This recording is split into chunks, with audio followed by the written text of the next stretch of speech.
محترم جامی صاحب، صوفیاء کرام کی کتابوں میں خاص طور پر اس موضوع کو بہت اہمیت دی گئی ہے، قرآن کریم کی روشنی میں اور احادیث کی روشنی میں۔ تو ان کے اپنے تجربات بھی ہیں، اپنے احوال بھی انہوں نے بیان فرمائے ہیں۔ تو کتب تصوف میں کیا کیفیت ملتی ہے ہمیں دل کی؟ بسم اللہ الرحمن الرحیم۔ صوفیاء کا چونکہ اخلاقیات پر اور آداب پر بہت گہرا رنگ ہے، تو سب سے پہلے جب ان سے پوچھا جاتا ہے، یہ جو قرآن مجید میں مطالبہ ہے خلوص نیت کے ساتھ اعمال کی بجا آوری کا، سبحان اللہ، سبحان اخلاص فی العمل، اخلاص فی العمل، یہ جوہر کہاں ہے، یہ صلاحیت کہاں ہے؟ تو وہ کہتے ہیں یہ بھی دل کے اندر موجود ہے۔ کمال ہے۔ یعنی دل کے اندر جو نیت کرنے کی کیپیسٹی ہے نا، اگر نیت کے باب میں اور قوت ارادی اور ہمت کے باب میں دل تیار ہو جائے کہ میں اس کام کو ہر صورت ہی کامل طریقے سے بجا لاؤں گا، تو خلوص نیت کے جذبات وابستہ ہو جاتے ہیں۔ جی۔ اچھا، پھر ان سے پوچھا جاتا ہے کہ لوگوں کے ہاں جو بڑی دقت ہے، اعمال صالحہ میں تسلسل نہیں رہتا۔ جی ہاں، ہم اعمال صالحہ کے باب میں تردد کا شکار ہوتے ہیں۔ یہ میکانزم کہاں ہے؟ وہ کہتے ہیں یہ میکانزم بھی دل کے پاس ہے۔ سبحان اللہ۔ یہ ایک الگ بات ہے کہ دل جیسے جیسے اپنی صفات میں اور اپنی خوبیوں میں کامل ہوتا جاتا ہے تو وہ استقامت کی طرف میل کرتا ہے۔ جی۔ صوفیاء کے نزدیک چونکہ ان کا بنیادی ٹارگٹ قبلہ نظامی صاحب صوفیاء کا اعمال صالحہ کی بنیاد پر قرب الہی اور قرب نبوی صلی اللہ علیہ وسلم کا چونکہ اصول ہے اور حقیقت دین کا انکشاف ہے، یہ جب پوچھا جاتا ہے وہ کہتے ہیں یہ بھی صلاحیت دل میں ہے۔ حتیٰ کہ حافظ جمال اللہ ملتانی رحمۃ اللہ علیہ کے بارے میں لکھا ہے، ایک اپنے زمانے کے بڑے عالم جی، ان کے پاس گئے اور انہوں نے محسوس کرا جی میں بہت علم پڑھا ہوا ہوں۔ آپ نے فرمایا کہ ذرا اس حدیث کا ترجمہ کریں، المومن مرآۃ المومن۔ اس نے کہا جی ایک مومن دوسرے مومن کا آئینہ ہے۔ ان کا آگے کوئی معنی اس نے کہا نہیں، ان کا نہیں، ایک مومن سے مراد ہے اللہ تعالیٰ کے ایک نام ہے مومن، اللہ اکبر، اور ایک مومن سے مراد ہے مسلمان۔ سبحان اللہ مومن کا آئینہ ہے اور مومن اللہ کا آئینہ ہے۔ سبحان اللہ، سبحان۔ یہ جو آئینہ ہونے کی یہ جو کیفیت حدیث مبارکہ میں ہے، یہ بھی صوفیاء کے نزدیک دل کے اندر ہے۔ تو وہ چمکاتے ہیں دل کو، سیکل کرتے ہیں؟ سائیکل کرتے ہیں، بلکہ الا بذکر اللہ تطمئن القلوب پر صوفیاء نے اور امام غزالی نے بڑا تفصیلی لکھا ہے۔ بھئی اطمینان قلب کیوں ہوتا ہے؟ اطمینان قلب اس لیے ہوتا ہے کہ بندے کو جس مقصد کے لیے پیدا کیا گیا ہے وہ اس مقصد پر چلتا ہے۔ وہ مقصد کیا تھا؟ یہ تو زمین پر آیا تھا نیابت الہیہ کے لیے۔ جی ہاں، یہ تو زمین پر آیا تھا اللہ کی مرضی کے مطابق اس کا نظام چلانے کے لیے۔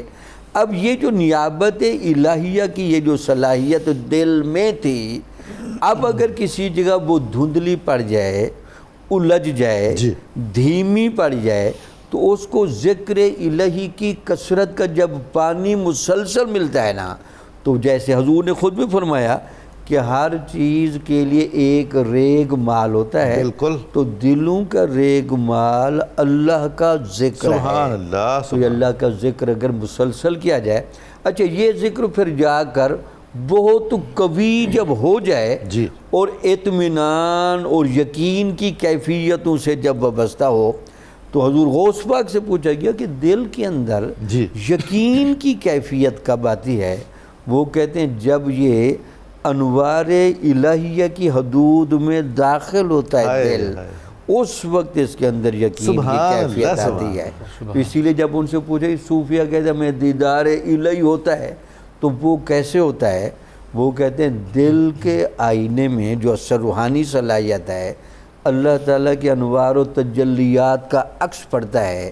صوفی مراقبے کی حالت میں دیکھ کر کہتا ہے جی میں دیدار الہی کی لذت سے شاد کام ہو رہا ہوں۔ جناب جامی صاحب، آپ کے توسط سے ایک بہت ہی دلچسپ بات عرض کرنا چاہتا ہوں۔ ایک بہت مشہور و معروف شعر ہے جو دل کے آئینہ ہونے کے بارے میں اور مراقبے کے لیے جی ہاں تصوف کی متاخر کتابوں میں کثرت سے بیان ہوتا ہے.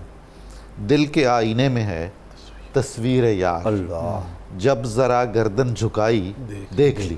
دلچسپ بات یہ ہے کہ اس کے شاعر ایک صوفی مشرب ہندو ہیں، جی ہاں ان کا نام ہے لالا موجی رام. ٹھیک ہے کمال ہے، یعنی اتنا مقبول شعر ہے اور کیسا اچھا اس بالکل موضوع سے متعلق ہے. بالکل.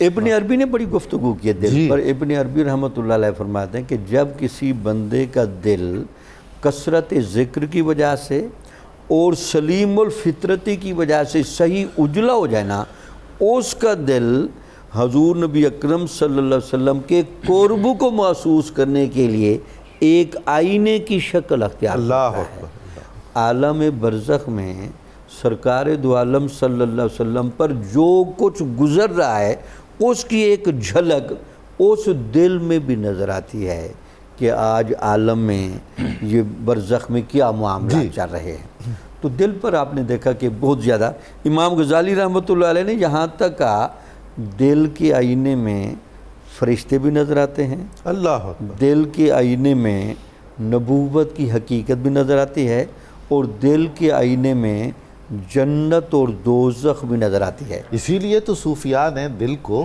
جامع جہانما بھی کہا. جہانما. اب اس کے لیے جو دو چیزیں ضروری ہیں، حضرت حارثہ جی حارثہ وہ آ رہے تھے، حضور نبی اکرم صلی اللہ علیہ وسلم کی ملاقات ہوئی تو آپ نے سلام کیا. اللہ اللہ. تو انہوں نے وعلیکم السلام عرض کر کے کہا کیف اصبحت یا حارثہ، کیسے صبح کی؟ تو آپ نے کہا اصبحت علی حقیقت الایمان، میں نے ایمان کی حقیقت پر صبح کی. تو آپ نے بولا آپ کے ایمان کی حقیقت کیا ہے؟ تو آپ نے کہا میں دن کو روزے رکھتا ہوں، رات کو عبادت کرتا ہوں، اور میں ہر وقت جنت اور دوزخ کو سامنے دیکھتا ہوں. اللہ اکبر اللہ اکبر. سبحان اللہ سبحان